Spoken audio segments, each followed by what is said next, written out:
Hi అండి, పాకశాల రుచులకు స్వాగతం. ఇవాళ నల్ల శనగలతోటి ప్రోటీనేషియస్ దోశ చూద్దాం. దీనికోసం ఒక గ్లాసు శనగల్ని తీసుకోండి, అర గ్లాసు బియ్యంని తీసుకోండి.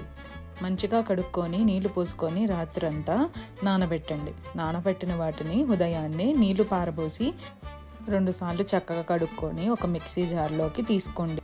ఇందులో 1 ఇంచ్ అల్లం యాడ్ చేసుకోండి, ఒక పచ్చిమిరపకాయని యాడ్ చేసుకోండి, 1 స్పూన్ ఉప్పు యాడ్ చేసుకోండి, వాటర్ యాడ్ చేసుకొని మెత్తగా పేస్ట్ చేసుకోండి. ఇలా మెత్తగా పేస్ట్ అయిన తర్వాత ఒక గిన్నెలోకి తీసుకోండి. తర్వాత ఇందులో కొద్దిగా జీలకర్ర నలిపి వేసుకోండి. ఇది రుచిని బాగా పెంచుతుంది, డైజెషన్ కూడా హెల్ప్ అవుతుంది. తర్వాత కొద్దిగా వాటర్ పోసుకొని దోశ కన్సిస్టెన్సీ వచ్చేలాగా చూసుకోండి. తర్వాత స్టవ్ ఆన్ చేసి ప్యాన్ పెట్టుకోండి. ప్యాన్ వేడైన తర్వాత ఒక గెరిటెడు పిండిని తీసుకొని సన్నగా నెరుపుకోండి. కొద్దిగా ఆయిల్ తీసుకొని చుట్టూరు ఆయిల్ వేసుకోండి. ఒకవైపు మంచిగా కాలిన తర్వాత ఇంకొక వైపు తిప్పుకోండి. 2 వైపుగా మంచిగా కాలిన తర్వాత ప్లేట్లోకి తీసుకోండి.